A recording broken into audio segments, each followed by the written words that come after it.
นั้นได้ชมในส่วนของวีดีทัศน์ก่อนนะวีดีทัศน์ถ้าไปในส่วนของวังน้อยนะจังหวัดพระนครศรีอยุธยาเราจะได้ชม2 รอบด้วยกันนะว่าวิธีการซักซ้อมนั้นเป็นอย่างไรนะได้เห็นในวีดีทัศน์นะที่แสดงการซักซ้อมอย่างชัดเจนเราก็จะไม่เคอะไม่เขินนะในส่วนของการขึ้นรับใบปริญญาบัตรในวันนี้นะก็จะได้เห็นในส่วนของวีดีทัศน์นะทางเจ้าหน้าที่ก็จะได้ในการตระเตรียมนะวีดีทัศน์ตรงนี้ไว้ด้วยอันเป็นข้อปฏิบัติในการเข้ารับปริญญาบัตรของพุทธศาสตร์บัณฑิตมหาบัณฑิตตลอดจนถึงดุษฎีบัณฑิตกิตติมาศักดิ์ตลอดจนถึงเข็มเกียรติคุณนะในวันนี้ทั้งหมดเลยก็จะมีการซักซ้อมเกิดขึ้นในภาคเช้านะตลอดจนถึงนี้ก็จะถึงนู่นเลยณเวลา 11 นาฬิกาเราก็จะร่วมกันในการถวายภัตตาหารแด่คณะสงฆ์หมู่ใหญ่ไม่ว่าจะเป็นคณาจารย์เจ้าหน้าที่ตลอดจนถึงบัณฑิตใหม่แล้วก็นิสิตด้วยช่วยกันณบณฑลพิธีหอประชุมอุทยานหลวงราชพฤกษ์นะจังหวัดเชียงใหม่ของเราในเช้านี้ด้วยพอแล้วเหรอทดสอบใช่ไหม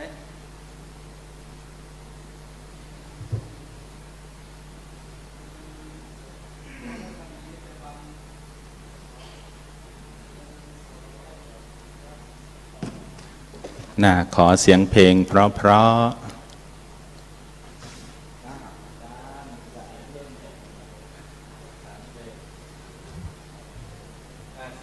เสียงทองมาอีกหนึ่งแล้ว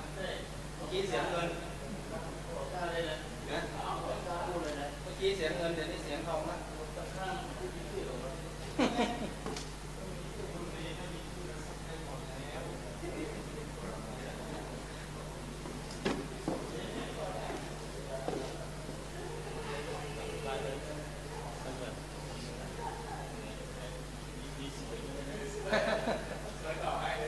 ซื้อดอกกันเราซื้อมาพร้อม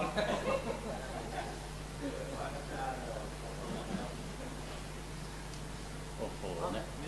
เสียงหล่อมากเลยเมื่อกี้โอ้โห เราก็เลยเสียงใครพูดต่อเรียกแขกเรื่อยๆว่าเข้าทางไหนออก เรียกแขกได้นี่บนเลยหรือเราเวทีนี่ละ วันนี้ต้อง บนเลย ใช่พระคุณเจ้าเลยเสียงสุดยอดเลย ทดสอบ ไม่ต่างจากเสียงท่านคีรินเลย นี่ครูบาอาจารย์ย่อมดีกว่า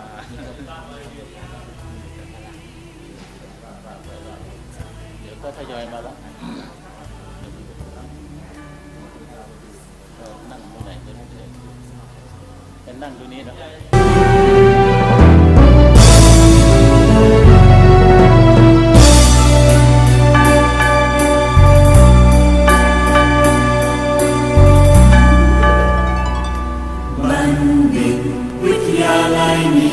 มุ่งมั่นเราสร้างสรรค์พระไตรปิฎกยกศึกษาเป็นแนวทางช่วยพ้องสัตว์เราสร้างสรรค์พระไตรปิฎก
ดก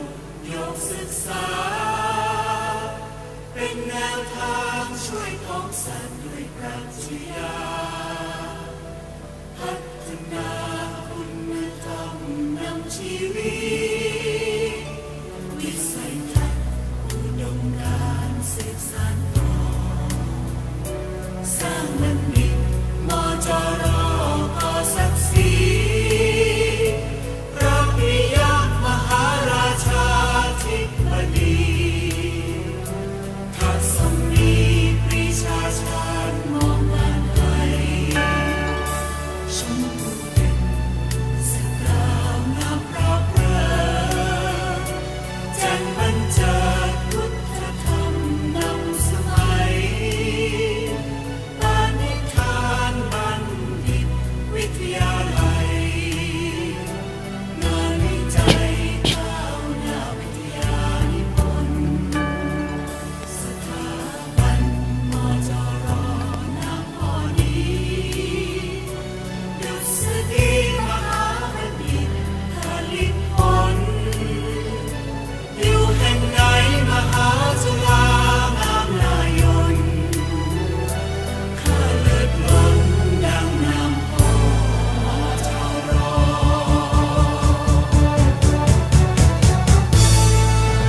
บัณฑิตวิทยาลัยมีใจมุ่งมั่นเราสร้างสรรค์พระไตรปิฎกยกศึกษาเป็นแนวทางช่วยของสัตว์ด้วยปรัชญาพัฒนาคุณธรรมนำชีวิตวิสัยทัศน์อุดมการณ์สืบสานต่อสร้างบัณฑิตมจร.ก่อศักดิ์ศรี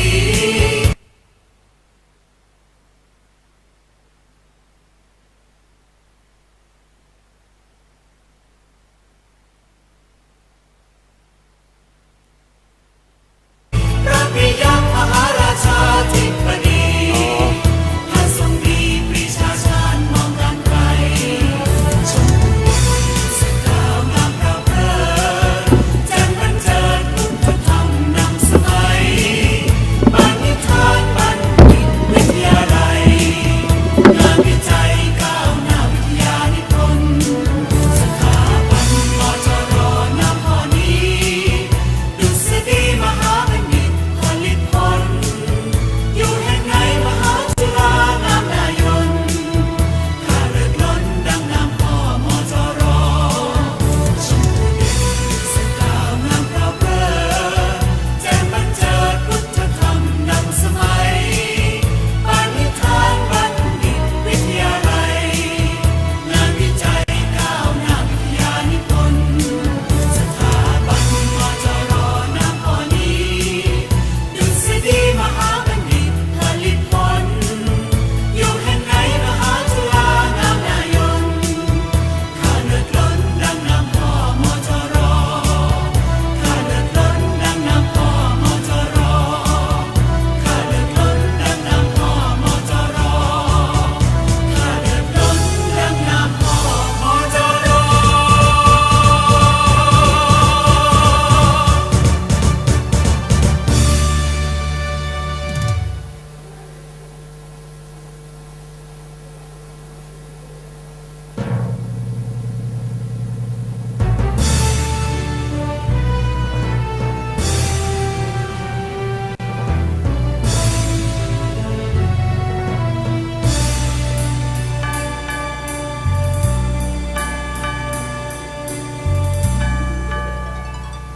บัณฑิตวิทยาลัยมีใจมุ่งมั่นเราสร้างสรรค์พระไตรปิฎกยกศึกษาเป็นแนวทางช่วยของสัตว์ด้วยปรัชญาพัฒนาคุณธรรมนำชีวิตวิสัยทัศน์อุดมการณ์สืบสานต่อสร้างบัณฑิตมจร.อุดมการณ์สืบสานต่อสร้างบัณฑิตมจร.ก่อศักดิ์ศรีพระปิยมหาราชาธิบดีทัศนีปรีชาชาญมองการไกล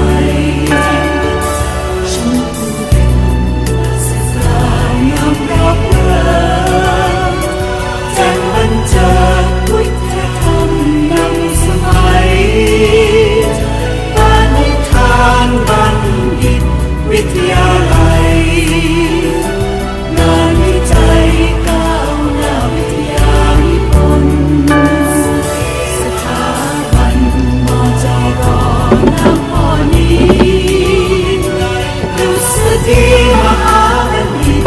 ผลิตผลอยู่แห่งไหนมหาจุฬางามนายน กราบนมัสการพระคุณเจ้าที่เคารพอย่างสูงสวัสดีกับบัณฑิตและแขกผู้มีเกียรติทุกท่านนะครับวันนี้เป็นวันเสาร์ที่ 5 พฤษภาคม พุทธศักราช 2561 นะครับเป็นวันที่พวกเรามีความปราบปลื้มยินดีเป็นอย่างยิ่งที่ได้เห็นบัณฑิตนะครับได้จบจากมหาวิทยาลัยมหาจุฬาลงกรณราชวิทยาลัยถือว่าเป็นผลผลิตที่สำคัญที่มหาวิทยาลัยได้จัดการเรียนการสอนให้กับท่านทั้งหลายวันนี้ทางมหาวิทยาลัยจึงมีความยินดีเป็นอย่างยิ่งที่จะต้อนรับที่จะแสดงความยินดีกับทุกท่านนะครับวันนี้ท่านทั้งหลายคือพระเอกนางเอกที่จะต้องได้รับการยกย่องชื่นชมยินดีที่สุดนะครับจึงอยากจะขอแสดงความยินดีในเบื้องต้นในวันนี้เป็นวันที่ทางมหาวิทยาลัยได้แสดงความยินดีกับท่านแล้วก็เป็นการซ้อมนะครับเสมือนจริงในการที่ท่านจะเดินทางเข้าไปรับปริญญาที่ส่วนกลางนะครับจึงอยากจะขอเชิญชวนท่านทั้งหลายว่าวันนี้แหละครับเป็นวันที่ทุกท่านควรภาคภูมิใจในการที่ท่านได้เข้ามาสู่รั้วมหาวิทยาลัย4 ปีผ่านไปวันนี้เป็นวันที่ผลผลิตเป็นวันที่การแสดงออกซึ่งผลการเรียนการสอนในมหาวิทยาลัยครับในวันนี้กับผมขอเรียนกำหนดการให้ทราบว่าเรามี2 ช่วงนะครับช่วงเช้าเป็นพิธีซ้อมรับปริญญาเสมือนจริงนะครับกำหนดการเวลา 8 นาฬิกาพุทธศาสตร์บัณฑิตมหาบัณฑิตดุษฎีบัณฑิตดุษฎีบัณฑิตกิตติมศักดิ์และผู้ได้รับเข็มเกียรติคุณลงทะเบียนเข้าห้องประชุมเวลา 9 นาฬิกาพระเดชพระคุณพระเทพปริยัติเจ้าคณะจังหวัดเชียงใหม่จุดธูปเทียนบูชาพระรัตนตรัยและให้โอวาทพระเดชพระคุณพระเทพสิงหาวราจารย์รองอธิการบดี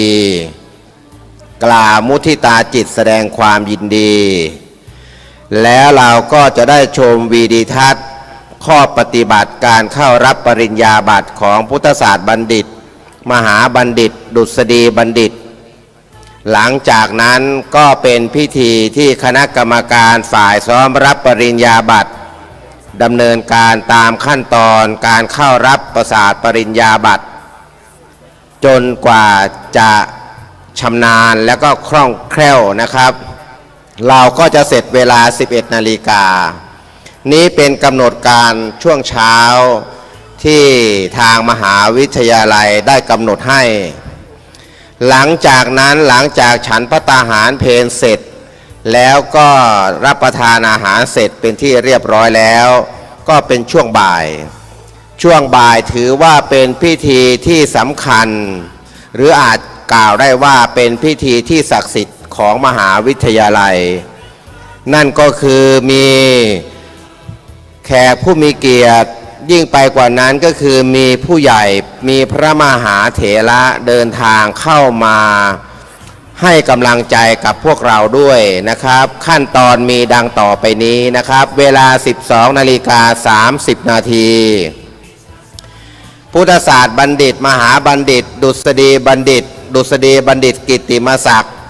และผู้ได้รับเข็มเกียรติคุณลงทะเบียนเข้าห้องประชุมอุทยานหลวงราชพฤกษ์เชียงใหม่ เวลา 13 นาฬิกาพระสงฆ์ผู้บริหารคณาจารย์เจ้าหน้าที่แขกผู้มีเกียรติพร้อมกันณห้องประชุมแห่งนี้พระเดชพระคุณพระพรหมมงคลที่ปรึกษาเจ้าคณะภาค 7ประธานในพิธีจุดธูปเทียนบูชาพระรัตนตรัยพระเดชพระคุณพระเทพสิงหาวราจารย์รองอธิการบดีวิทยาเขตเชียงใหม่และตัวแทนบัณฑิตใหม่ถวายสักการะผู้ว่าราชการจังหวัดเชียงใหม่ประธานฝ่ายคฤหัสถ์ถวายสักการะพระเดชพระคุณพระเทพสิงหาวราจารย์รองอธิการบดีวิเขตเชียงใหม่กล่าวรายงานอาจารย์ปั่นอัฏฐเทพผู้ช่วยอธิการบดีฝ่ายกิจการทั่วไปอ่านประวัติผู้ได้รับกิตติมศักดิ์เข็มเกียรติคุณและเข้ารับของที่ระลึกกับประธานในพิธีหลังจากนั้นพระครูสิริปริยัตยานุศาสตร์ผู้อำนวยการวิไลสงฆ์เชียงใหม่ขานชื่อบัณฑิตเข้ารับของที่ระลึกจากประธานในพิธีดร.พิสิทธิ์โคสุโภรองผู้อำนวยการวิทยาลัยสงฆ์เชียงใหม่ขานรายชื่อผู้ได้รับวิทยานิพนธ์ดีเด่นเข้ารับทุนจากแม่บุญยิ่งพยอมยงและพระนิสิตผู้สอบได้ปรริญญาธรรมเข้ารับเกียรติบัตรพระสงฆ์9รูปเจริญชัยมงคลคาถาพระเดชพระคุณพระเทพโกศลที่ปรึกษาเจ้าคณะภาค 7ประธานสภาวิทยาเขตกล่าวสัมโมทนียกถาผู้ว่าราชการจังหวัดเชียงใหม่ประธานฝ่ายคฤหัสถ์กล่าวแสดงความยินดีถวายปัจจัยทายธรรมแด่พระสงฆ์อนุโมทนานายกสมาคมศิษย์เก่าสาขาเชียงใหม่กล่าวแสดงความยินดีฝ่ายบรรพชิตโดยพระเดชพระคุณพระสุวรรณเมธีฝ่ายคฤหัสถ์โดยผู้ช่วยศาสตราจารย์ดร.อภิรมย์ศรีดาคำตัวแทนบัณฑิตกล่าวคำปฏิญาณตนและขอบคุณพุทธศาสตร์บัณฑิตมหาบัณฑิตดุษฎีบัณฑิตกิตติมศักดิ์ผู้ได้รับเข็มเกียรติคุณผู้บริหารและคณาจารย์ถ่ายภาพหมู่พร้อมกันเสร็จพิธีนี้เป็นกำหนดการที่ทางมหาวิทยาลัยได้กำหนดให้ก็ขอประชาสัมพันธ์ไปยังบัณฑิตทุกท่านนะครับที่มาถึงแล้วขอให้บัณฑิตทุกคนตั้งแต่ดุษฎีบัณฑิตมหาบัณฑิตแล้วก็บัณฑิตทุกท่านนะครับลงทะเบียนให้เรียบร้อยหลังจากนั้นก็ขอเชิญนะครับเข้าสู่ห้องประชุมได้แล้วขณะนี้เวลาก็พอสมควรแล้วครับก็ขอนิมนต์แล้วก็เรียนเชิญนะครับเข้ามาสู่ห้องประชุมแห่งนี้ได้แล้วนะครับเราจะได้เช็คดูว่ามีบัณฑิตท่านใดบ้างที่ไม่สามารถเข้าร่วมได้ขอประชาสัมพันธ์ไปยังตัวแทนคณะทั้ง4คณะนะครับท่านใดที่ได้รับผิดชอบในการขานรายนามบัณฑิตเข้าฝึกซ้อมในครั้งนี้นะครับก็ขอให้ท่านได้เตรียมตัวแล้วก็ทดสอบอ่านนะครับรายชื่อบัณฑิตของหลักสูตรของท่านนะครับแล้วก็ขอนิมนต์แล้วก็เรียนเชิญตัวแทนของแต่ละหลักสูตรนะครับมาประจำด้านหน้านี้เพื่อที่จะได้เช็คความพร้อมนะครับในส่วนของการเช็คชื่อเข้านั่งที่เก้าอี้รับรอง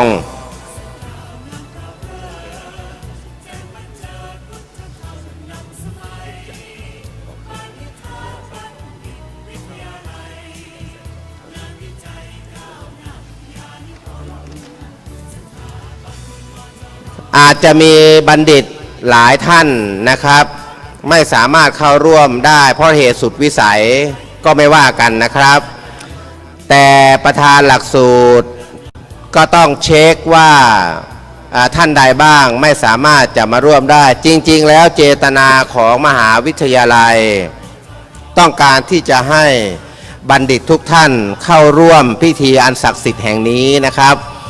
เพราะว่าเป็นความภาคภูมิใจของเราทั้งหลายเนื่องจากว่าตลอดระยะเวลา4 ปีที่เราได้เข้ามาสู่รั้วมหาวิทยาลัยเราก็มีความมุ่งมั่นนะครับมีความตั้งใจที่อยากจะได้รับปริญญานะบัดนี้นะครับสิ่งที่ท่านปรารถนาไว้เนี่ยมันได้แล้วนะครับมันได้แล้วก็อยากจะให้ท่านเนี่ยได้มาใส่ชุดครุยถือว่าเป็นชุดครุยที่มีเกียรติมีศักดิ์ศรีนะครับมีความภาคภูมิใจในตัวของเขาเองสีชมพูเป็นสีมหาวิทยาลัยสีชมพูเป็นสีของมหาวิทยาลัยของเราบางท่านก็ถึงกับกล่าวว่าเลือดของมจร.นั้นเป็นเลือดสีชมพูนะครับก็ไม่ผิดทีเดียวก็อยากจะให้เราได้ภูมิใจนะครับในสถาบันของพวกเราวันนี้มีการถ่ายภาพมีห้องภาพตะวันนะครับซึ่งเป็นช่างภาพที่จะมาถ่ายภาพรวมด้วยนะครับจอเรดาร์นะครับหลังจากเราเสร็จพิธีแล้วเนี่ยช่วงเย็นเราจะได้ถ่ายรูปกับท่านประธานในพิธีผู้ว่าราชการจังหวัดนะครับแล้วก็พระเดชพระคุณหลวงปู่ทองด้วยแล้วก็แขกผู้มีเกียรติทุกท่านที่มาในวันนี้มากหน้าหลายตาครับท่านใดต้องการที่จะรับรูปนะครับรับรูปที่ถ่ายนะก็ขอเชิญได้ติดต่อนะฮะติดต่อได้เลยครับที่โต๊ะลงทะเบียนหน้าอาคารนี้เลยนะครับรูปที่ใส่กรอบนะครับ900 บาทรูปที่ไม่ใส่กรอบ500 บาทมี2ชนิดเท่านั้นนะครับมี2ชนิดเท่านั้นเพราะฉะนั้นภาพใหญ่เนี่ยถือว่าเป็นภาพแห่งประวัติศาสตร์นะครับว่าครั้งหนึ่งเพื่อนๆของพวกเราที่ได้เรียนด้วยกันและก็เพื่อนๆของพวกเราที่จบพร้อมกันนะครับและเข้าฝึกซ้อมปริญญาพร้อมกันการฝึกซ้อมครั้งนี้นะครับเสมือนจริงทุกอย่างเพราะฉะนั้นเวลาเราไปที่ส่วนกลางแล้วเนี่ยเราจะไม่ได้ฝึกมากนักนะครับแค่รอบ2 รอบนะครับเราก็จะเข้ารับจริงเลยนะครับแต่ทั้งนี้ทั้งนั้นนะครับทุกท่านจะขาดไม่ได้ในส่วนกลางนะครับถ้าขาดเพียงรอบเดียวก็ไม่ได้เข้ารับแล้วนะครับก็อยากจะเชิญชวนท่านทั้งหลาย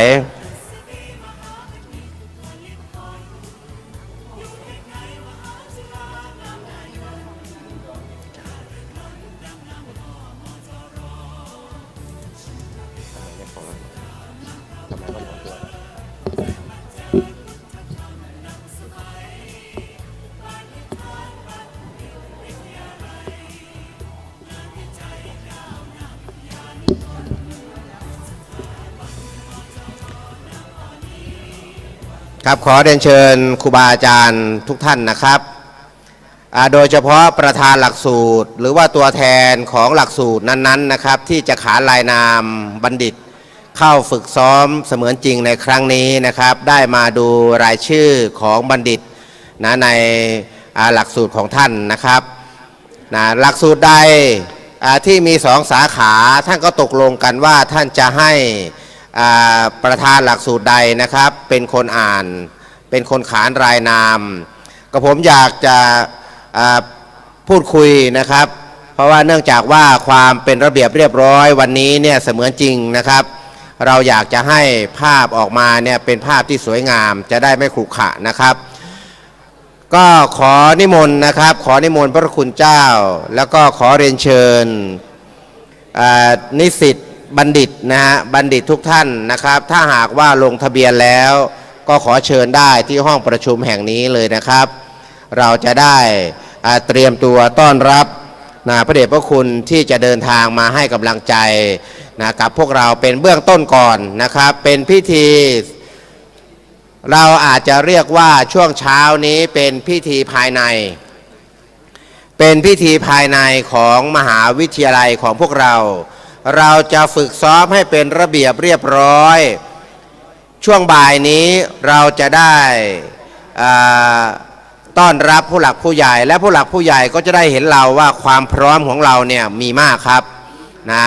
มีมากแล้วก็พร้อมที่จะเข้ารับปริญญาแล้วก็พร้อมที่จะเป็นบัณฑิตของมหาวิทยาลัยนะครับนะขอประชาสัมพันธ์อีกนิดหนึ่งนะครับว่าบัณฑิตท่านใดที่ลงชื่อไม่ไปรับปริญญานะครับไม่ไปรับปริญญาที่ส่วนกลางนะครับ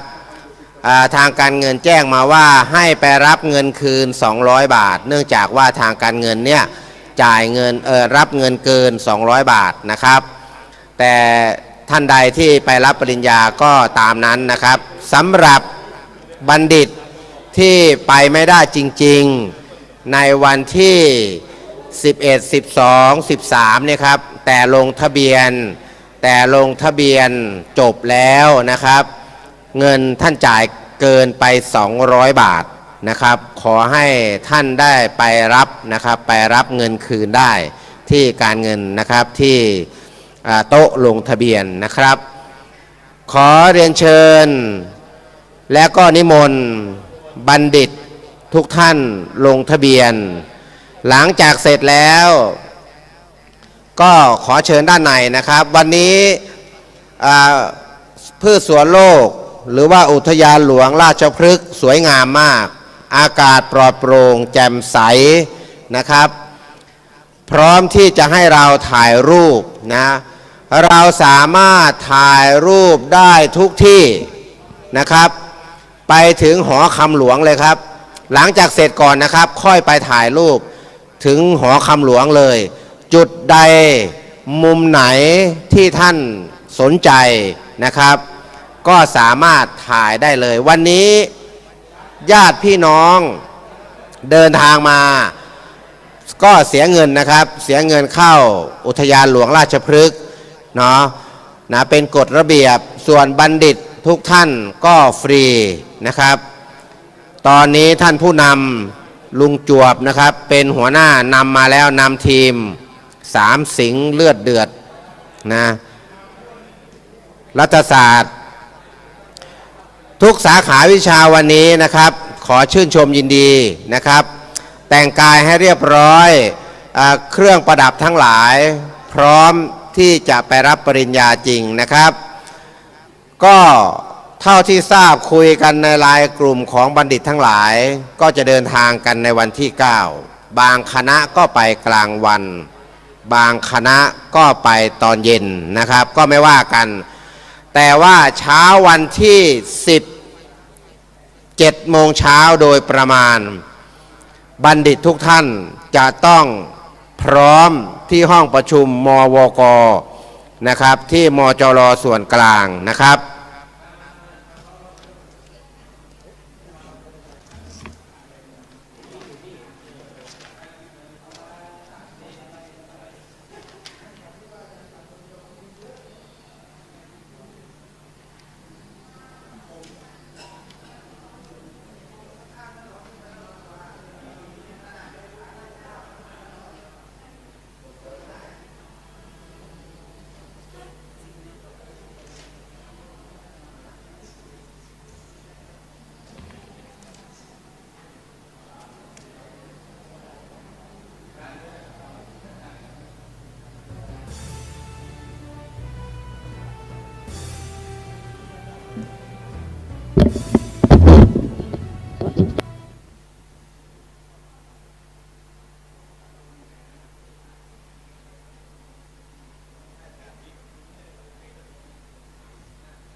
นะสำหรับครูบาอาจารย์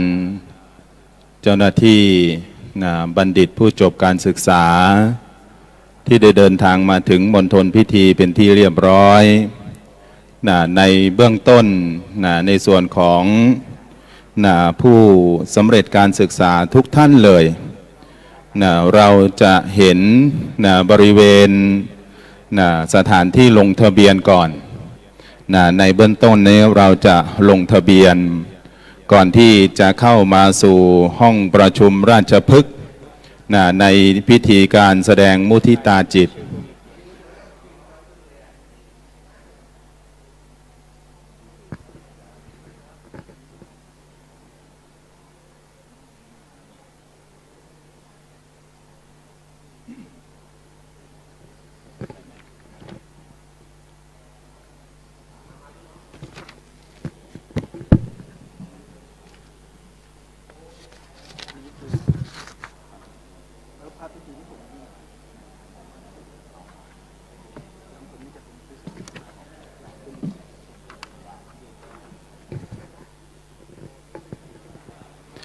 นะสำหรับในตอนนี้ก็จะเป็นการเตรียมความพร้อม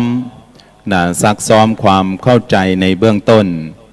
นะที่เรานั้นจะได้มาร่วมกันนะครูบาอาจารย์โดยส่วนใหญ่ก็มาสู่มณฑลพิธีเป็นที่เรียบร้อย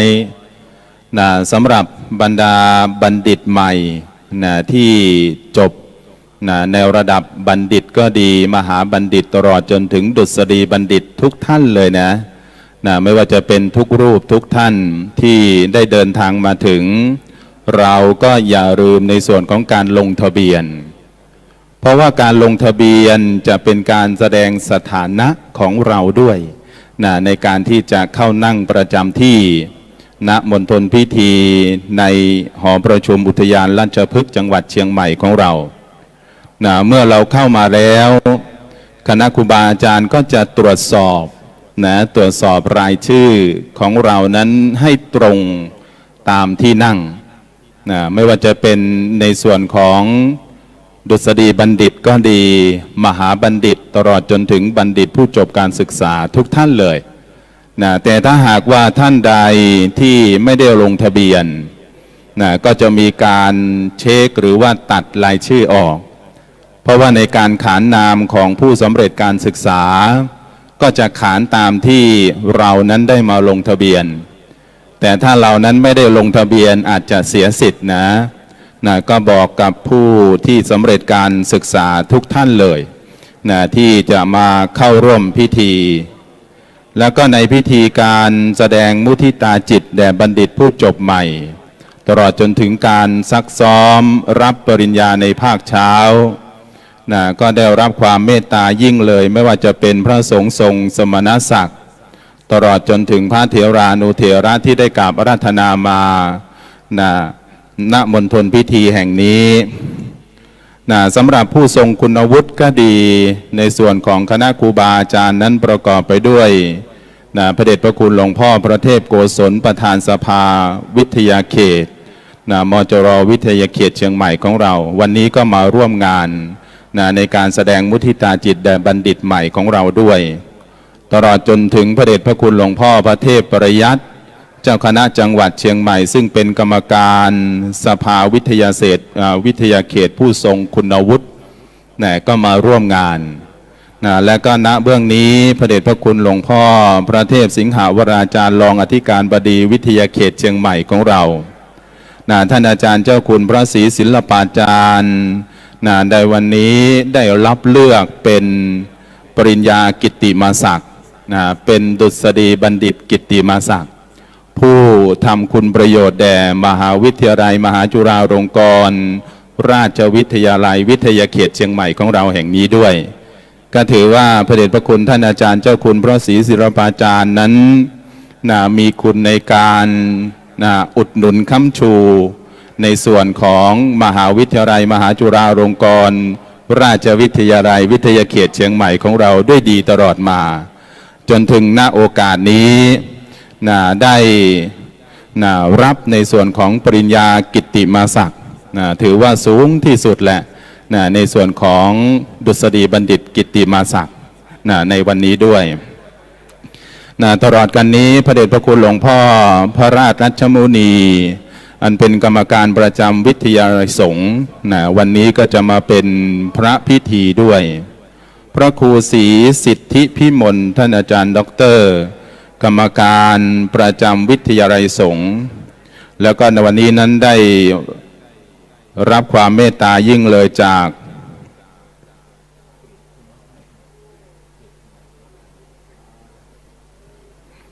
ท่านผู้ว่าราชการจังหวัดเชียงใหม่ของเราท่านกิตตนาวนิชได้เมตตายิ่งเลยในมหาวิทยาลัยมหาจุฬาลงกรณราชวิทยาลัยของเราท่านผู้ว่ากิตตนาวนิชก็จะ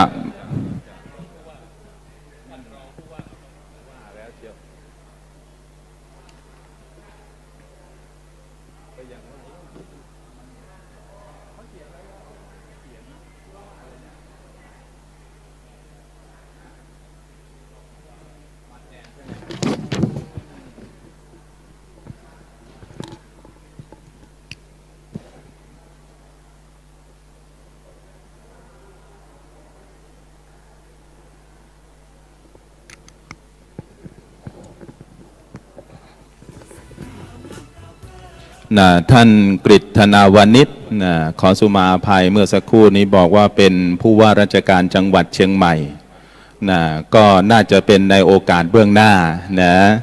วันนี้ได้มาปฏิบัติหน้าที่แทนผู้ว่าราชการจังหวัดเชียงใหม่ของเราท่านกฤษณาวนิชตลอดกันนี้คุณอุบลพันธ์ขันพนึกผู้อำนวยการสำนักพระพุทธศาสนาจังหวัดเชียงใหม่วัฒนธรรมจังหวัดเชียงใหม่ท่านดร.สุภวัฒน์ภูวกุลกรรมการสภาวิทยาเขตผู้ทรงคุณวุฒินายคณิต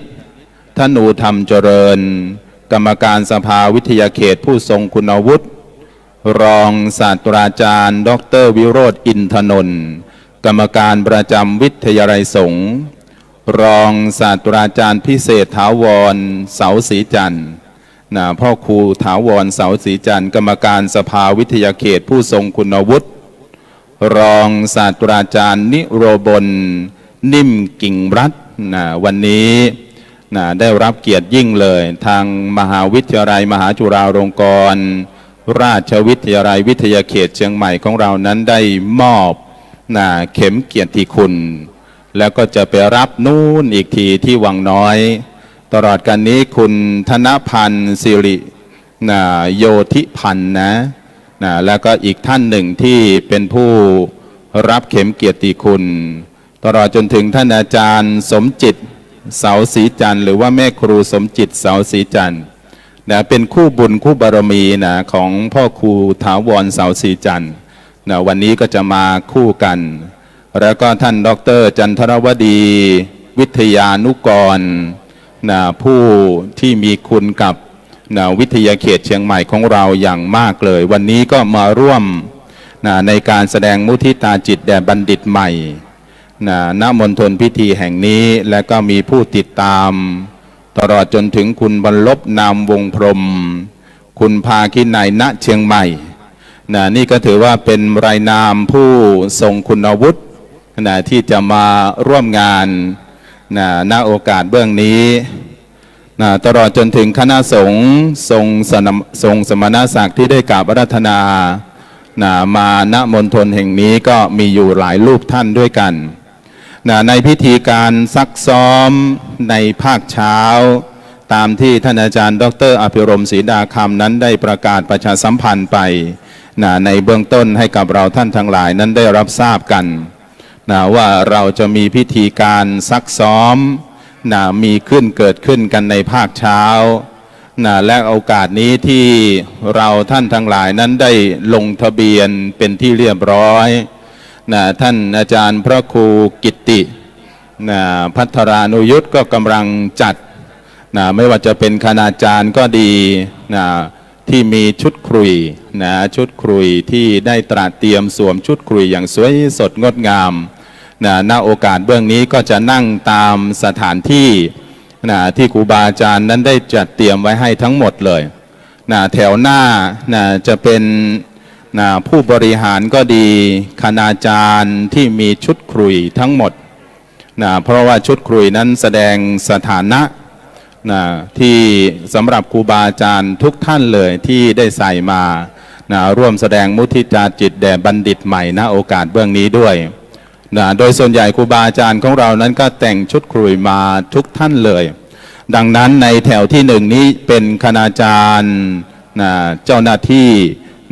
ตลอดจนถึงผู้บริหารชุดขลุยทั้งหมดแถวที่สองที่สามจะเป็นดุษฎีบัณฑิตผู้ที่สำเร็จการศึกษาในระดับดุษฎีบัณฑิตก็ดีในระดับมหาบัณฑิตจะอยู่แถวที่สองและก็แถวที่สามในแถวที่สองแถวที่สามสำหรับบัณฑิตใหม่ที่มาแล้วเราสามารถที่จะดูรายชื่อของเราดูรายชื่อของเราทั้งหมดเลยรายชื่อบริเวณด้านหลังเก้าอี้จะบ่งบอกว่าเป็นคณะอะไรดูด้านหลังเก้าอี้ด้วยด้านหน้านั้นมีหมายเลขบอก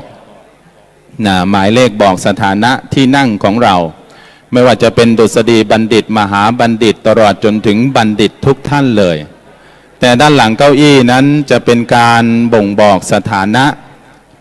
ตลอดจนถึงคณะของเราด้วยว่าเรานั้นอยู่คณะพุทธศาสตร์สังคมศาสตร์มนุษยศาสตร์แล้วก็อีกทั้งหมดเลยที่ติดอยู่ด้านหลังก็จะบ่งบอกว่าเรานั้นนั่งอยู่ที่ไหนในวันนี้เรานั้นได้อนุญาตในเบื้องต้นไม่ว่าจะเป็นย่ามก็ดีเป็นสิ่งของมีค่าทั้งหมดแต่ถ้าในสถานะความเป็นจริงที่เรานั้นไปรับปริญญาณวังน้อยจังหวัดพระนครศรีอยุธยาแล้วเนี่ยเขาจะห้ามทั้งหมดเลยไม่ให้แม้กระทั่งมือถือมือถือที่เรานั้นจะนำไป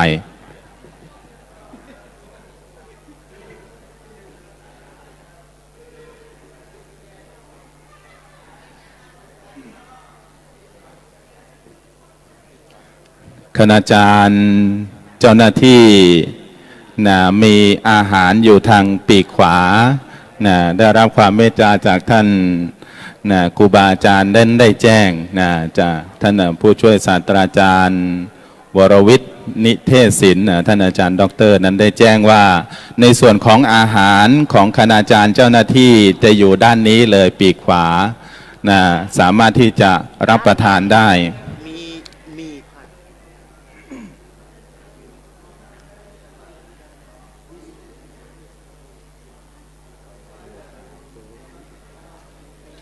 ไม่รู้ใช่ไหมอาจารย์เอามาไว้ข้างในนี่ใช่ไหม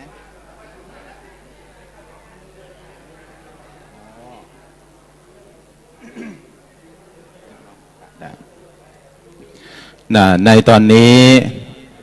ขอกราบอาราธนาไม่ว่าจะเป็น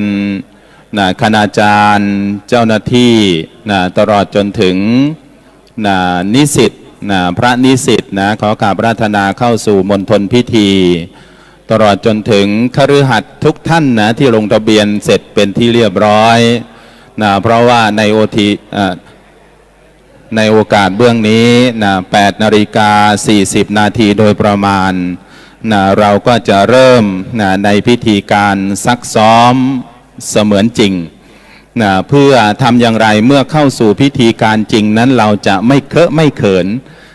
จะทำได้โดยคล่องแคล่วเลยว่องไวแล้วก็เกิดความสวยสดงดงามในพิธีการซักซ้อมด้วยเพราะว่าในแต่ละครั้งที่เราไปซ้อมในพิธีจริงจะเกิดอุปสรรคอย่างเยอะแยะมากมายเจริญพรเชิญที่ลงทะเบียนเป็นที่เรียบร้อยเราจะเข้าสู่มณฑลพิธี8:41 นาทีโดยประมาณอีกสักครู่อีกสักครู่ก็จะพร้อมเพรียงกันณมณฑลพิธีแห่งนี้เพื่อที่เรานั้นจะได้ซักซ้อมกัน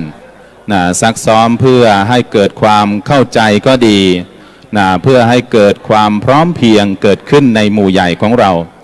ไม่ว่าจะเป็นในส่วนของคณะสงฆ์ นะในระดับดุษฎีบัณฑิต มหาบัณฑิตแล้วก็บัณฑิตทุกท่านเลย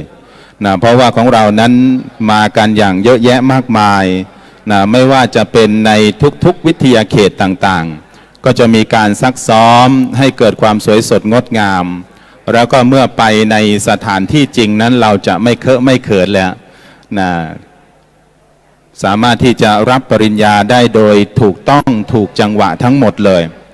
นะสำหรับในโรงทานนะโรงทานที่นะนำมาให้กับบรรดาสาธุชนนะคณะศรัทธาญาติโยมที่ได้ติดตามไม่ว่าจะเป็นคุณพ่อคุณแม่ของผู้ที่สำเร็จนะในส่วนของการศึกษานะที่ได้เดินทางมาด้วยก็สามารถที่จะรับประทานอาหารได้ก่อนณโอกาสเบื้องนี้เพราะว่ามีโรงทานนั้นค่อนข้างเยอะเลยไม่ว่าจะเป็นท่านอาจารย์พระครูประวิตรวรานุยุทธผู้อำนวยการสำนักงานวิทยาเขตของเรานั้นในนามของมูลนิธิรุ่มแม่น้ำโขงนั้นก็นำมาถวายจำนวน 5,000 บาทด้วยกันมาร่วมในโรงทานวัดพระบาทปางแฟนครูบาโตครูบาโตก็นำสิ่งของนั้นไม่มาร่วมในโรงทานด้วยวัดเข้าแท่นหลวงนำโดยเลขานุการเจ้าคณะอำเภอสันทรายวัดเจดีย์แม่ครัววัดบุพพารามโดยการนำของท่านอาจารย์พระมหาดวงรัตน์ท่านอาจารย์เจ้าอาวาสวัดเมืองกึดอำเภอแม่แตงท่านอาจารย์ดร.จันทรวดีวิทยานุกรถวายภัตตาหารทุกรูปเลยวันนี้มีโต๊ะจีนในการถวายภัตตาหารไม่ว่าจะเป็นคณะครูบาอาจารย์ที่ทุกรูปเลยที่มาร่วมในพิธีท่านอาจารย์ดร.จันทรวดีวิทยานุกรนั้นก็นำในส่วนของภัตตาหารหวานข้าวนั้นได้มาถวายแด่คุณพระลูกเนนทั้งหมดด้วยตลอดกันนี้ท่านอาจารย์พระครูประวิตรวรานุยุทธก็ดีท่านอาจารย์ประสาทสุกเกษมพร้อมด้วยครอบครัวถวายแล้วก็เลี้ยงมีผู้ร่วมงานในภาคเช้าทุกท่านเลยแล้วก็ณโอกาสเบื้องนี้ก็บอกว่าอยู่ด้านหลังนี่เองคนใดสนใจหรือว่าคณะศรัทธาที่ได้ติดตามมามีความประสงค์อยากจะรับประทานอาหารก่อนก็สามารถที่จะรับประทานได้เลยตลอดกันนี้ในสถานีวิทยุมหาจุฬาเชียงใหม่นำโดยท่านอาจารย์กิรินทร์หินคงท่านผู้อำนวยการสถานีตลอดจนถึงหลวงพ่อปานวัดป่าขันติการามอำเภอแม่แตงถวายน้ำดื่มมาร่วมด้วยจำนวน 1,000 ขวดด้วยกันท่านอาจารย์ปุรวิทย์วันตาเมื่อสักครู่นี้ได้มาแจ้งความจำนงในนามของวันทาทัวร์ใช้บริการได้วันทาทัวร์ถวายน้ำดื่มก็ดีน้ำหวานตลอดจนถึงน่าจะมีหมี่ด้วยผู้เข้าร่วมรับปริญญาในภาคเช้าก็กราบอาราธนาครูบาอาจารย์ก็ไปชิมได้ตลอดจนถึงคณะศรัทธาญาติโยมที่ได้เดินทางมาร่วมในการแสดงมุทิตาจิตกันในภาคเช้าก็ดีก็สามารถที่จะหาในส่วนของอาหารและก็ณโอกาสเบื้องนี้ไม่ว่าจะเป็นในส่วนของสาขาวิชาพุทธศิลปกรรมโดยการนำของวัดสว่างบันเทิงตำบลแม่สาอำเภอแม่ริมตั้งโรงทานไม่ว่าจะเป็นน้ำดื่มสมุนไพรน้ำหวานไอศกรีมผลไม้ขนมไทยทั้งหมดนี้ใช้บริการได้ณโรงทานมีคุณธนพันธ์สิริโยธิพันธ์นำซาลาเปามาจำนวน200 รูปท่านอาจารย์พระครูสุตตะพัฒโนดมท่านอาจารย์ดร.พระครูสุตตะนำเป็นเจ้าภาพส้มตำท่านอาจารย์พระครูมานั่งยิ้มอยู่ในมณฑลพิธีวันนี้มีความสุขท่านอาจารย์พระครูนำปัจจัยนั้นได้มาร่วมด้วยจำนวน 3,000 บาทก็ขอโมทนาบุญกับท่านอาจารย์พระครูสุตตะพัฒโนดมท่านอาจารย์ดร.ที่ได้ร่วมด้วยช่วยกันณโอกาสนี้สำหรับณมณฑลพิธีแห่งนี้ขอความพร้อมมีขึ้นเกิดขึ้นขอไม่ว่าจะเป็นในส่วนของคณาจารย์ไม่ว่าจะเป็นในส่วนของอาจารย์อาจารย์ทุกท่านไม่ว่าจะเป็นผู้บริหาร แถวที่หนึ่งนี้แถวที่หนึ่งเบื้องหน้าที่เราเห็นอยู่นี้จะเป็นแถวของผู้บริหารแถวของคณาจารย์ที่ตกแต่งซึ่งชุดคุยด้วย แถวที่สองที่สามจะเป็นแถวของดุษฎีบัณฑิตไม่ว่าจะเป็นดุษฎีบัณฑิตกิตติมศักดิ์ดุษฎีบัณฑิตตลอดจนถึงมหาบัณฑิตหรือว่าในระดับของปริญญาโทปริญญาเอกแถวที่สองแถวที่สามในแถวที่สี่นี้พุทธศาสตร์บัณฑิตนั่งได้เลยขอให้ผู้ที่จบการศึกษานั้นได้สังเกตดูรายชื่อด้วยเพราะว่ารายชื่อนั้นจะกำหนดว่าเรานั้นได้อยู่คณะอะไรอยู่ด้านหลังเก้าอี้เราก็จะได้เห็นความชัดเจน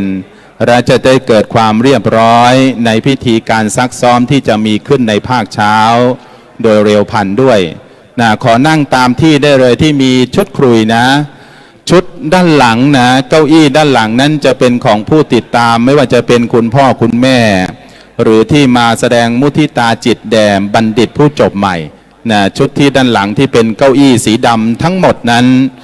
จะเป็นของผู้ติดตามญาติที่ได้ติดตามมาร่วมแสดงความยินดีในภาคเช้าสำหรับในเก้าอี้ขาว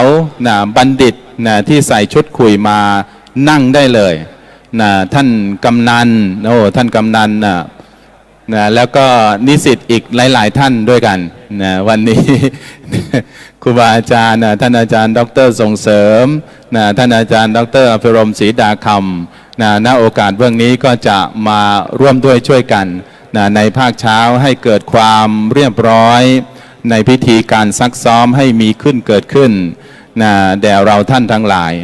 เพราะว่าการไปพิธีใหญ่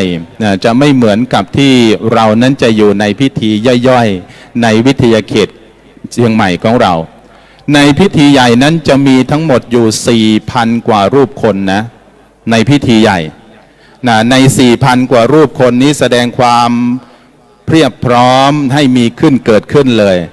ในเบื้องต้นเราก็จะได้เห็นว่าใน 4,925 รูปคนนั้นเป็นบัณฑิตที่ได้จบการศึกษามหาบัณฑิตดุษฎีบัณฑิตทั้งหมดเลยแต่ถ้าในระดับบัณฑิตแล้วเราจะเห็นได้ว่า 3,793 รูปคน3,793 รูปคนนั้นได้สำเร็จการศึกษาในส่วนของบัณฑิตศึกษาที่จบในทุกๆหลักสูตรแต่ถ้าในระดับของปริญญาโทมี 835 รูปคน835 รูปคนในระดับบัณฑิตของเราก็ได้คิดไปเบื้องหน้าว่าโอกาสเบื้องนี้เราจบในระดับของบัณฑิตศึกษาจบในส่วนของปริญญาตรีก็มีการวางแผนซักซ้อมว่าในเบื้องหน้านั้นเราก็จะมีการศึกษาต่อก็สามารถที่จะทำการศึกษาต่อได้ในมหาวิทยาลัยมหาจุฬาลงกรณราชวิทยาลัยวิทยาเขตเชียงใหม่ของเราแห่งนี้ด้วยอันนี้ของจริงครับอาจารย์ครับ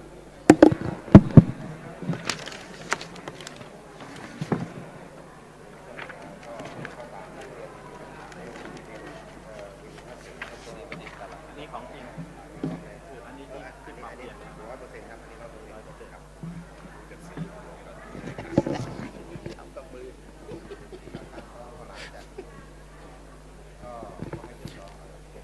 ในสำหรับที่นั่งที่นั่งแถวหลังทั้งหมดเลยที่เป็นเก้าอี้สีดำขอให้เป็นญาติที่มาร่วมในการแสดงมุทิตาจิตแด่บัณฑิตผู้จบการศึกษาแถวหน้าสุดนี้จะเป็นของผู้บริหารครูบาอาจารย์อันเป็นคณาจารย์ทุกรูปทุกท่านเลยตลอดจนถึงชุดคุยครูบาอาจารย์ที่มีชุดคุยท่านอาจารย์ผู้ช่วยศาสตราจารย์บุญชัยปันธิยะน่าจะอยู่แถวหน้าท่านอาจารย์ น่าจะอยู่แถวหน้าครูบาอาจารย์ทุกท่านเลยท่านอาจารย์ครูบาอาจารย์ทุกท่านท่านอาจารย์บุญนาคอาจารย์บุญนาคเนี่ยมากนี่น่าจะอยู่แถวหน้าทั้งหมดเพราะว่าเป็นชุดของผู้บริหารคณาจารย์ที่มีชุดคุยชุดคุยของเรานี้จะอยู่แถวที่1 แถวที่สองนั้นจะเป็นในระดับของดุษฎีบัณฑิตนะแล้วก็มหาบัณฑิตนะแถวสองและก็แถวที่สามสองแถวนะแถวที่สองและแถวที่สามนี้เป็นในระดับของดุษฎีบัณฑิตแล้วก็มหาบัณฑิตแถวที่สี่เป็นพุทธศาสตร์บัณฑิตแล้วก็ในทุกๆคณะนะเป็นบัณฑิตที่สำเร็จการศึกษาในทุกคณะเลยก็จะนั่งไปตั้งแต่นู่นแหละแถวที่สี่เป็นต้นไปนะก็จะเป็นบัณฑิตที่จบการศึกษาแล้วก็เป็นเก้าอี้ดำนั้นก็เป็นญาตินะไม่ว่าจะเป็นคุณพ่อคุณแม่ตลอดจนถึงญาติพี่น้องที่มาแสดงความยินดีร่วมนะแสดงมุทิตาสักการะณโอกาสนี้แด่บัณฑิตที่นะได้จบการศึกษานะเราก็จะมาร่วมกันในการแสดงมุทิตาจิตที่จะมีขึ้นเกิดขึ้นเพราะว่าในภาคเช้าณโอกาสเบื้องนี้พระเดชพระคุณหลวงพ่อพระเทพปริยัติเจ้าคณะจังหวัดเชียงใหม่พระเดชพระคุณหลวงพ่อนั้นได้เมตตายิ่งเลยมาเป็นประธานในพิธีในภาคเช้าหลังจากที่พระเดชพระคุณหลวงพ่อนั้นได้จุดเทียนธูปบูชาพระรัตนตรัยตลอดจนถึงการให้โอวาทให้โอวาทแด่บัณฑิตผู้ที่สำเร็จการศึกษาทุกรูปคนในภาคเช้าและพระเดชพระคุณหลวงพ่อพระเทพสิงหวราจารย์รองอธิการบดีมหาวิทยาลัยมหาจุฬาลงกรณราชวิทยาลัยวิทยาเขตเชียงใหม่ของเรานั้นจะมากล่าวมุทิตาจิตแสดงความยินดีแด่บัณฑิตมหาบัณฑิตดุษฎีบัณฑิตที่สำเร็จการศึกษาจะอยู่ในภาคเช้าหลังจากที่พระเดชพระคุณหลวงพ่อทั้งสองนี้ได้กล่าวมุทิตาจิตให้โอวาทเป็นที่เรียบร้อยในภาคเช้าเราก็จะเริ่มในการซักซ้อมในพิธีการซักซ้อมรับปริญญาบัตรจะมีการให้ชมในส่วนของวีดีทัศน์ก่อนเพราะว่าวีดีทัศน์นี้จะทำให้เรานั้นได้เกิดความเข้าใจเกี่ยวกับวีดีทัศน์มีทั้งภาพแล้วก็เสียงบ่งบอกว่าเราจะเข้ารับปริญญาบัตรได้ถูกต้องมากน้อยเพียงใดก็สังเกตแต่ถ้าณสถานที่จริงนั้นเขาจะเปิดวีดีทัศน์ให้เรานั้นจำนวน2 รอบด้วยกันแต่ก็ดูทางเจ้าหน้าที่ของเรานั้นได้เตรียมไว้แล้วในส่วนของวีดีทัศน์นั้นก็จะเปิดอันเป็นข้อการปฏิบัติของผู้เข้ารับปริญญาไม่ว่าจะเป็นในส่วนของดุษฎีบัณฑิตมหาบัณฑิตตลอดจนถึงบัณฑิตทุกท่านเลยในส่วนของการซักซ้อมก็จะมีเกิดขึ้นณโอกาสเบื้องนี้เพื่อให้เราท่านทั้งหลายนั้นได้รับทราบณโอกาสเมื่อนี้พระเดชพระคุณหลวงพ่อพระเทพปริยัติเจ้าคณะจังหวัดเชียงใหม่นั้นได้เมตตาเดินทางมาถึงมณฑลพิธีเป็นที่เรียบร้อยตอนนี้เราท่านทั้งหลายก็เตรียมความพร้อมเข้าสู่พิธีได้ไม่ว่าจะเป็นครูบาอาจารย์ที่เป็นผู้บริหารก็ดีเป็นคณาจารย์ที่แต่งชุดคุยก็เจริญพรกราบอาราธนาเจริญพรเชิญแถวหน้าแถวหน้าทั้งหมดเลย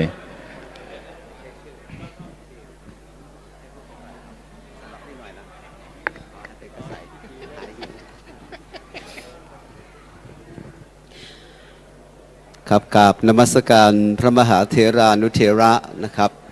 พระนิสิตนะครับคณาจารย์และก็พระนิสิตและนิสิตนะครับทุกท่านตลอดจนถึงบัณฑิตมหาบัณฑิตดุษฎีบัณฑิตวันนี้เป็นวันแห่งความภาคภูมิใจเป็นวันแห่งความยิ่งใหญ่ของมหาวิทยาลัยมหาจุฬาลงกรณราชวิทยาลัยวิทยาเขตเชียงใหม่ที่ได้จัดงานนี้ขึ้นเพื่อแสดงมุทิตาจิตนะครับ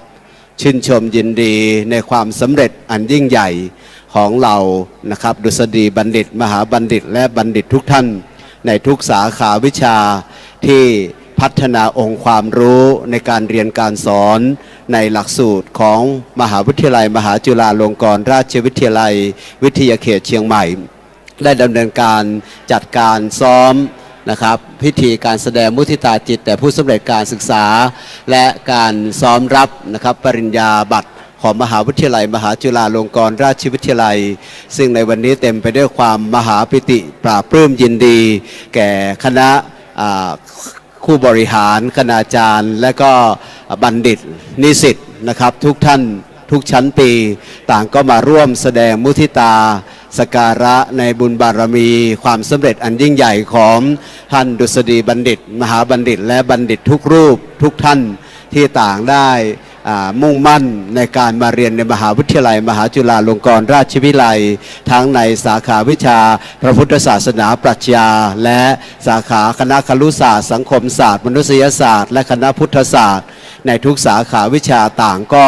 มาแสดงความยินดีนะครับเป็นผลผลิต ระดมพลนิสิตเข้ามาเลยเพราะหลวงพ่อจะรีบไปงานจะเปิดแป๊บเดียว ครับตอนนี้ขอกราบอาราธนานิมนต์นะครับแล้วก็เรียนเชิญนะครับบัณฑิตมหาบัณฑิตดุษฎีบัณฑิตนะครับทุกท่านได้เข้ามาในห้องประชุมนะครับและได้นั่งตามที่นั่งที่ได้จัดเตรียมไว้ในแต่ละคณะและลำดับนะครับของบัณฑิตทุกท่าน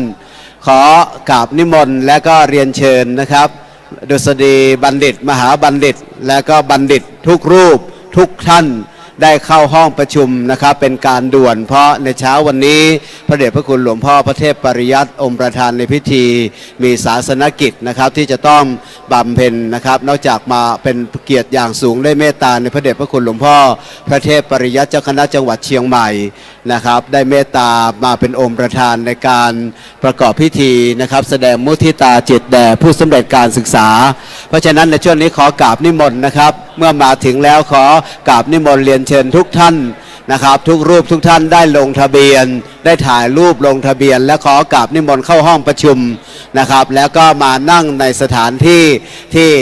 ได้จัดเตรียมไว้เป็นอย่างดียิ่งนะครับเพื่อที่จะแสดงความต้อนรับและเพื่อความงดงามในการดำเนินการเพื่อความสง่างามของพิธีนะครับซ้อมรับปริญญาบัตรในวันนี้นะครับการแสดงมุทิตาจิตแก่ดุษฎีบัณฑิตมหาบัณฑิตและก็บัณฑิตทุกรูปทุกท่านเป็นความยิ่งใหญ่วิทยาลัยมหาจุฬาลงกรณราชวิทยาลัยวิทยาเขตเชียงใหม่ที่ได้จัดงานนี้ขึ้นมาเพื่อเป็นการแสดงมุทิตาสการะในกุศลความดีงามและความทุ่มเทในวิริยะนะครับจิตตวิมังสาในความสำเร็จของทุกรูปทุกท่านนั้นถือว่าเป็นความยิ่งใหญ่เมื่อมาถึงแล้วขอกราบนิมนต์นะครับได้เข้านั่งในที่นั่งที่ได้จัดเตรียมไว้เป็นนะครับเป็นการเรียบร้อยในดุษฎีบัณฑิตมหาบัณฑิตและบัณฑิตแต่ละท่านนะครับขอทุกท่านได้เข้านั่งประจำที่ของท่านเป็นที่เรียบร้อยนะครับแล้วก็ทำสมาธิภาวนาตั้งหน้าตั้งตาเพื่อจะแสดงมุทิตาสการะร่วมกันและก็ร่วมกันแสดงความปราบปลื้มปิติยินดีอนุโมทนาชื่นชมในกุศลบุญราศีและคุณความดีที่พวกเราทุกท่านได้ร่วมกันสั่งสมสร้างสรรค์มาโดยตลอดนะครับเดี๋ยวเราทุกท่านก็จะได้ร่วมกันในการเข้าพิธีซ้อมรับนะครับปริญญานะครับแล้วก็ผู้รับปริญญาดุษฎีกิติมาศักดิ์เข็มเกียรติคุณประจำปีพุทธศักราช 2561 นะครับมหาวิทยาลัยมหาจุฬาลงกรณราชวิทยาลัยวิทยาเขตเชียงใหม่ในวันเสาร์ที่5นะครับเดือนพฤษภาคมพุทธศักราช 2561 ในวันนี้ซึ่งในวันนี้มีท่านผู้ช่วยนะครับมีท่านผู้ช่วยศาสตราจารย์ดร.พิรมศรีดาคำนะครับเป็นพิธีกรหลักในภาคเช้าท่านจะได้ดำเนินการเพื่อที่จะนำไปสู่การนะครับนำไปสู่การประกอบพิธีให้สำเร็จเป็นผลแห่งความดีงามที่พวกเราทุกท่านได้ตั้งใจมาในวันนี้ภาพบรรยากาศณเวลานี้นะครับละลานตาไปด้วยนะครับดุษฎีบัณฑิตนะครับมหาบัณฑิตและบัณฑิตทุกรูปทุกท่านที่กำลังเดินทางเข้ามาในหอประชุมแห่งนี้นะครับเพื่อเป็นเกียรติเป็นศักดิ์เป็นศรีแก่มหาวิทยาลัยมหาจุฬาลงกรณราชวิทยาลัยนะครับแก่คณาจารย์ทุกรูปทุกท่านต่างก็ได้มีความสุขกับการเห็น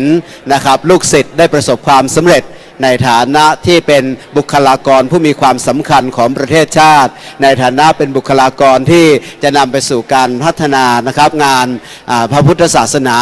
และบริการสังคมพัฒนาชีวิตและสังคมของพวกเราให้ดีขึ้นคาดว่ามหาบัณฑิตดุษฎีบัณฑิตและบัณฑิตทุกท่านในที่นี้จะเป็นบุคลากรสำคัญในการสร้างสรรค์พัฒนาชุมชนสังคมประเทศชาติให้มีความก้าวหน้าและเกิดการพัฒนาถาวรเพื่อสร้างความสว่าง ไสวัยความสะอาดสว่างสงบ ความรู้ตื่นเบิกบานและความเป็นพุทธศาสตร์ดุษฎีบัณฑิตกิตติมาศักดิ์ก็ดีความเป็นดุษฎีบัณฑิตก็ดีความเป็นมหาบัณฑิต และความเป็นบัณฑิตทุกรูปทุกท่านล้วนแล้วแต่มาเพื่อเป็นการเฉลิมฉลองมาเพื่อเป็นการแสดงมุทิตาสการะในการเดินทางมาร่วมกันประกอบพิธีในครั้งนี้นะครับเพราะฉะนั้นในครั้งนี้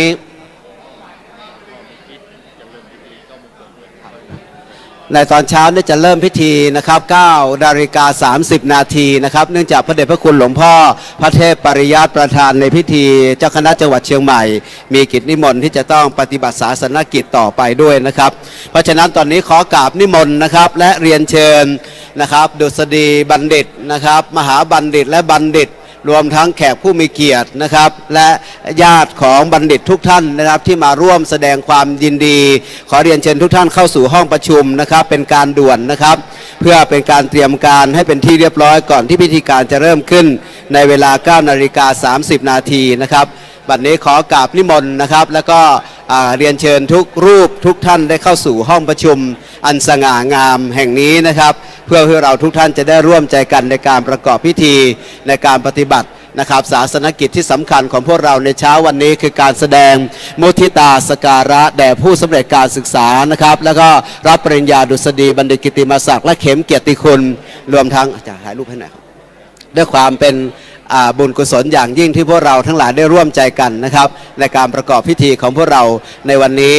ก็จะเราทุกท่านก็จะมาชื่นชมยินดีในบารมีในความดีในความสุขในความสำเร็จครั้งยิ่งใหญ่ของพวกเราทุกคนนะครับที่ต่างได้ทุ่มเทแรงกายแรงใจสติปัญญาวิริยะอุตสาหะในการเล่าเรียนศึกษา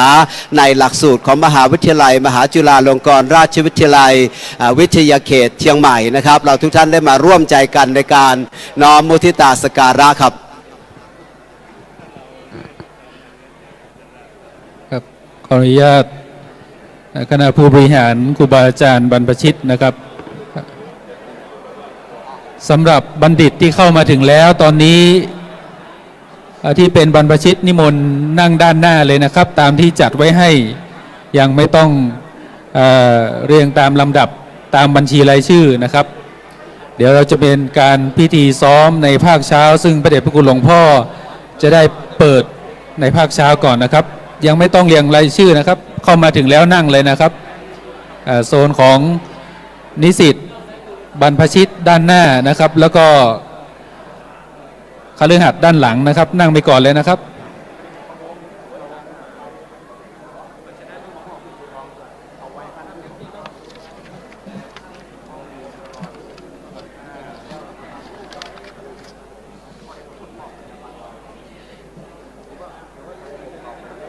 ฝั่งซ้ายนี้เต็มแล้วนะครับ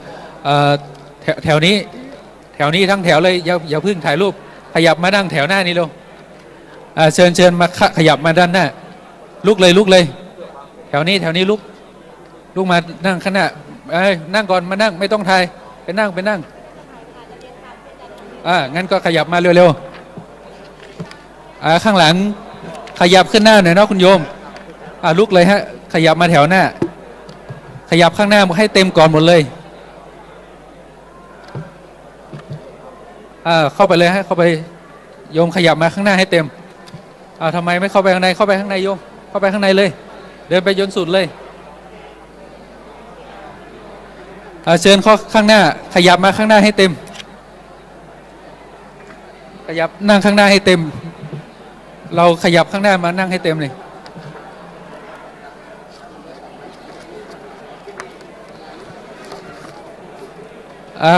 ขยับเลยค่ะโยมเข้ามาข้างในทำไมชอบอยู่หัวแถวกับปลายแถวกันจังเลยนี่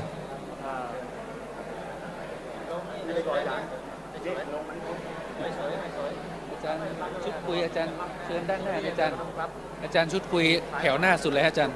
ติดแถวหน้าสุดเชิญเลยอาจารย์เพราะเดี๋ยวจะซ้อมพอดีจะซ้อมอาจารย์ไปนั่งแถวหน้าเลยเขาจัดเก้าอี้ไว้ให้แล้วก็เดี๋ยวนิสิตเขาจะซ้อมบัณฑิตเขาจะซ้อมเชิญนั่งก่อนอย่าเพิ่งถ่ายไปนั่งก่อนเขาจะทำพิธีแล้วนั่งก่อนขยับข้างหน้าให้เต็มขยับมาข้างหน้าให้เต็ม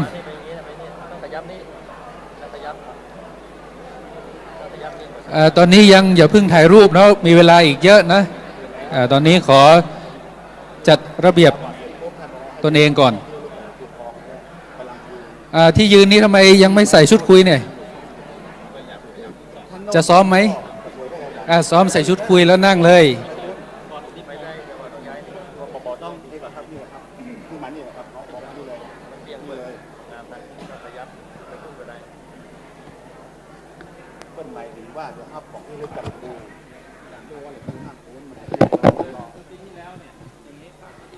นะขอเร่งรีบนิดหนึ่งนะในส่วนของผู้สำเร็จการศึกษานะไม่ว่าจะเป็นมหาบัณฑิตดุษฎีบัณฑิตหรือก็บัณฑิตนะทุกท่านเลยนะขอเร่งรีบในภาคเช้านะเพื่อเตรียมความพร้อมที่เราจะทำการซักซ้อมนะที่จะมีเกิดขึ้นณโอกาสเบื้องนี้นะตอนนี้ท่านอาจารย์พระครูกิติภัทรานุยุตนะก็กำลังอำนวยความสะดวกนะให้กับพวกเราอยู่นะเพื่อให้เตรียมความพร้อมแล้วก็นั่งได้ตรงจุดด้วยนะไม่ว่าจะเป็นในส่วนของมหาบัณฑิตนะใน2-3 นี่จะเป็นในส่วนของมหาบัณฑิตนะดุษฎีบัณฑิตนะแถวที่2แล้วก็แถวที่3แถวที่1นี้จะเป็นของผู้บริหารก็ดี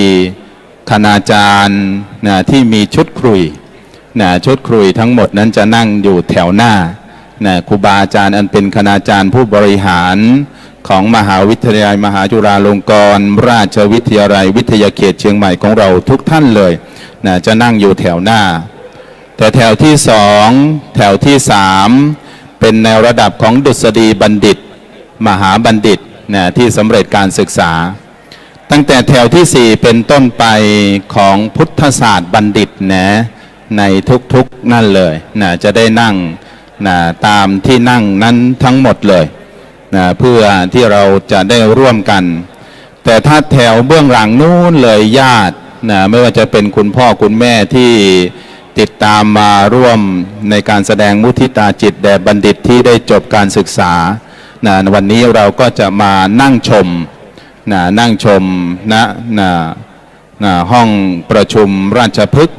เพื่อแสดงมุทิตาจิตแด่บัณฑิตที่จบใหม่ด้วย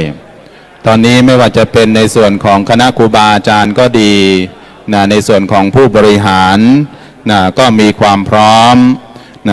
ตลอดจนถึงพระเดชพระคุณหลวงพ่อพระเทพประยัติพระเดชพระคุณหลวงพ่อนั้นได้มาสู่มณฑลพิธีเป็นที่เรียบร้อยแล้วก็ในส่วนของพิธีก็จะมีการเริ่มขึ้นเริ่มขึ้นก็ขอเตรียมความพร้อมสำหรับที่นิสิตบัณฑิตที่จบใหม่ที่ได้ลงทะเบียนเสร็จเป็นที่เรียบร้อยก็ขอรีบนิดหนึ่งรีบเข้าสู่มณฑลพิธีหน้าห้องประชุมแห่งนี้เพื่อเตรียมความพร้อมไม่ว่าจะเป็นในส่วนของที่นั่งก็ดีที่ครูบาอาจารย์นั้นได้อำนวยความสะดวกแล้วก็จัดเตรียมไว้ให้สำหรับในภาคเช้าณโอกาสเบื้องนี้พระเดชพระคุณหลวงพ่อพระเทพประยัติเจ้าคณะจังหวัดเชียงใหม่จะเป็นประธานในพิธีจุดธูปเทียนบูชาพระรัตนตรัยแล้วก็ให้โอวาทในภาคเช้าตลอดกันนี้พระเดชพระคุณหลวงพ่อพระเทพสิงหวราจารย์รองอธิการบดีกล่าวมุทิตาจิตแด่บัณฑิตที่จบใหม่หรือว่าแสดงมุทิตาจิตแด่เราท่านทั้งหลายแล้วก็พร้อมกันนี้เราจะชมในส่วนของวิดีทัศน์ชมวิดีทัศน์เพื่อความซักซ้อมได้เห็นรูปแบบในวิดีทัศน์แล้วเราจะเกิดความเข้าใจว่าในระเบียบข้อปฏิบัติในการเข้ารับปริญญาบัตรไม่ว่าจะเป็นในส่วนของดุษฎีบัณฑิตมหาบัณฑิตตลอดจนถึงบัณฑิตทุกรูปคนก็จะได้เกิดความเข้าใจร่วมกันทั้งหมดเลยแล้วก็ในวิดีทัศน์นั้นจะบอกถึงรายละเอียดเพื่อให้เกิดความมั่นใจด้วยไม่ว่าจะเป็นในส่วนของครูบาอาจารย์โดยส่วนใหญ่พระภิกษุสามเณรที่ได้จบการศึกษามีสิ่งหนึ่งที่ไม่เหมือนกันนั่นก็คือรองเท้ของเรานั้นไม่เหมือนกันบางคนนั้นอาจจะบางรูปนั้นอาจจะหลากสีปกติแล้วเราจะไม่ใส่ขึ้นไปเพื่อรับใบปริญญาบัตรเราจะถอดไว้ถอดแล้วก็สอดไว้เพื่อ ไม่ให้กีดทางเท้าในลักษณะของการเดินผ่านไปผ่านมา จะได้ไม่เตะไม่ถูกนะแล้วก็นำไปไว้ แต่ในส่วนของคฤหัสถ์ทุกท่านนั้นจะใส่ขึ้นไปด้วย เพราะว่าระเบียบนะในส่วนของการนะที่ของคฤหัสถ์นั้นมีความชัดเจนนะไม่ว่าจะเป็นทรงผมใบหน้าการแต่งกายตลอดจนถึงรองเท้านะมีเหมือนกันหมดเลย แต่เพื่อให้เกิดความเรียบร้อยให้เกิดความสวยสดงดงามนะมีขึ้นเกิดขึ้น ไม่ว่าจะเป็นท่านชายก็ดีหรือว่าท่านหญิง การแต่งกายในส่วนของผู้หญิงนะไม่ว่าจะเป็นทรงผมนะเป็นทรงผมที่สุภาพนะที่ได้เห็นแล้วเกิดความเรียบร้อยด้วยสำหรับการแต่งกายก็จะเป็นชุดปกติขาวนะของท่านหญิงนะปกติขาวนะสำหรับบุคคลที่รับราชการก็ให้ติดเครื่องแบบนะตามที่หน่วยงานของท่านนะไม่ว่าจะเป็นคุณครูหรือรับราชการต่างๆนั้นก็สวมวิทยาฐานะของเรานั้นให้เกิดความชัดเจนนะไม่ว่าจะเป็นชุดครุยก็ดีเป็นเครื่องแบบชุดปกติขาวของข้าราชการนะแล้วก็รองเท้านี้เป็นรองเท้าหนังคัดชูสีดำแบบหุ้มส้นเป็นท่านหญิงนะท่านหญิงนั้นจะเป็นรองเท้าคัดชูแบบหุ้มส้นด้วยรองเท้านะไม่มีเครื่องประดับแล้วก็ไม่มีลวดลายด้วยนะบางคนติดเพชรซะสวยเลยนะวันรับปริญญาจริงๆนั้นเขาไม่อนุญาตนะเพราะว่าจะเกิดความหลากหลายนะเรียบร้อยด้วยนะความเรียบร้อยก็จะไม่มีขึ้นเกิดขึ้นแต่ถ้าท่านชายนะท่านชายหรือว่าบัณฑิตชายทรงผมใบหน้าเหมือนกันนะก็จะเกิดความเรียบร้อยแล้วก็ดูสุภาพนะไม่ใช่ว่าพระก็ดีนะปรงผมโกนหนวดตัดเล็บเนี่ยชัดเจนมากบางรูปนั้นไม่ได้ตัดเล็บแล้วตอนเข้ารับปริญญาเนี่ยสองมือของเรานี่ต้องปรากฏอยู่ณใบปริญญานะในการซักซ้อมนี่ก็จะได้เห็นแล้วว่ารูปใดท่านใดนั้นจะมีการปรับปรุงมากน้อยเพียงไรนะบางรูปนั้นเล็บยาวมาเลยนะไม่ได้โกนหนวดอีกนะปรงแต่ผมไม่ได้โกนคิ้วก็มีนะบางรูปอาจจะเป็นอย่างนั้นระเบียบของเรานั้นต้องเหมือนกันทั้งหมดนะเพื่อความสวยสดงดงามด้วยนะแล้วก็เพื่อหมู่ใหญ่ก็จะได้เป็นน้ำหนึ่งใจเดียวกันแสดงความสมัครสมานสามัคคีเป็นน้ำหนึ่งใจเดียวกันที่จะมีขึ้นณมณฑลพิธีแห่งนี้ด้วยขออนุญาตคณะผู้บริหารคณาจารย์และก็บัณฑิตเราทุกรูปทุกคนตอนนี้ประธานพิธีในช่วงเช้าพระเดชพระคุณพระเทพปริยัติเจ้าคณะจังหวัดเชียงใหม่เดินทางมาถึงแล้วก็พักที่ห้องรับรองและขณะนี้พระเดชพระคุณหลวงพ่อพระเทพสิงหวราจารย์รองที่การบดีวิเขตเชียงใหม่รองเจ้าคณะจังหวัดเชียงใหม่ได้เมตตาเดินทางมาถึงบริเวณพืชสวนโลกแล้วซึ่งตามกำหนดเวลาสักครู่หนึ่งไม่เกิน10 นาทีจะได้เริ่มพิธีในการซ้อมเพื่อเข้ารับปริญญาบัตรในช่วงเช้าเพราะฉะนั้นขอนิมนต์แล้วก็เจริญพรบัณฑิตเราทุกรูปทุกคนได้นั่งเก้าอี้ให้เรียบร้อยนะครับแล้วก็ขอความกรุณาได้ปิดวาจาก่อนเนาะเพราะว่าเดี๋ยวไม่เกิน10 นาทีนี้เราจะเริ่มพิธีในช่วงเช้าตามกำหนดการก็คือเมื่อทุกอย่างพร้อมพระเดชพระคุณพระเทพปริยัติเจ้าคณะจังหวัดเชียงใหม่จะเมตตาเป็นประธานในการจุดธูปเทียนบูชาพระรัตนตรัยนำกล่าวบูชาพระรัตนตรัยเสร็จแล้วพระเดชพระคุณจะนั่งที่เก้าอี้รับรองข้างบนแล้วก็เปิดก การซ้อมรับปริญญาประจำปี 2561 และให้โอวาทพวกเรา เสร็จแล้วพระเดชพระคุณพระเทพสิงหาวราจารย์รองเจ้าคณะจังหวัดเชียงใหม่ รองที่การบดีวิเขตเชียงใหม่ จะเมตตาแสดงมุทิตาจิตให้โอวาทต่อจากนั้นก็จะเป็นพิธีซ้อมเพื่อให้เกิดความเรียบร้อยตลอดก่อนจะไปฉันเพลโดยการซักซ้อมการรับปริญญาบัตรนั้นให้ทำทุกวิทยาเขตทุกส่วนงานที่จัดการศึกษาด้วยเหตุว่ามีจำนวนบัณฑิตที่เพิ่มขึ้นทุกปีจะไปซ้อมที่ส่วนกลางวันเดียวมันไม่พอและเกิดความ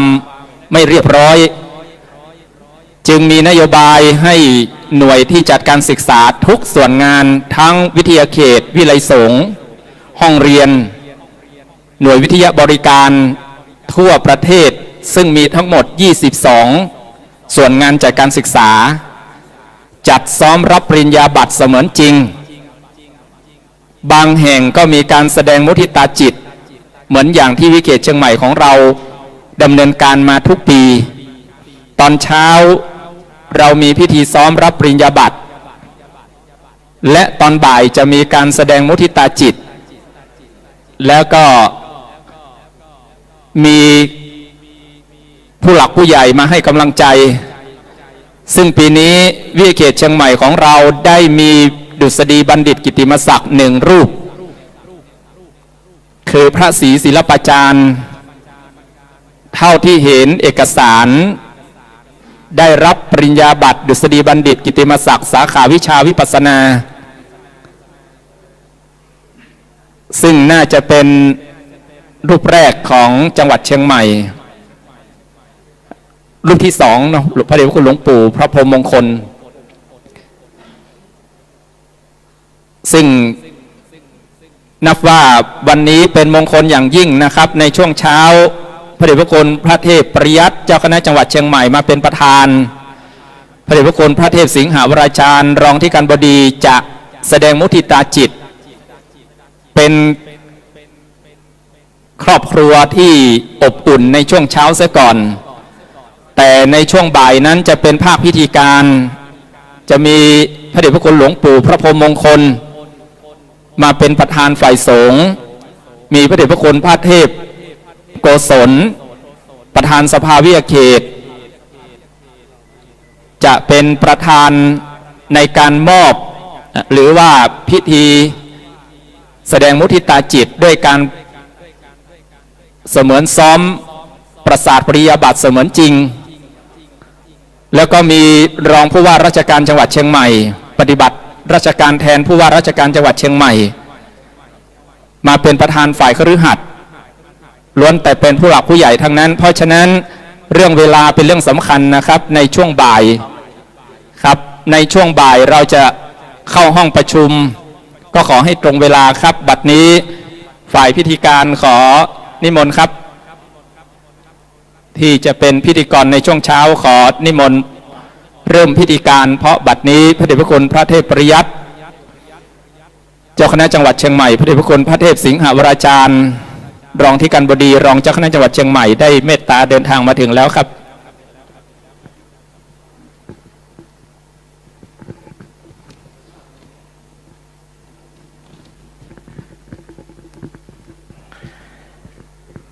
ครับบัดนี้ประธานในพิธีก็คือพระเดชพระคุณพระเทพปริยัติเจ้าคณะจังหวัดเชียงใหม่นะครับนับว่า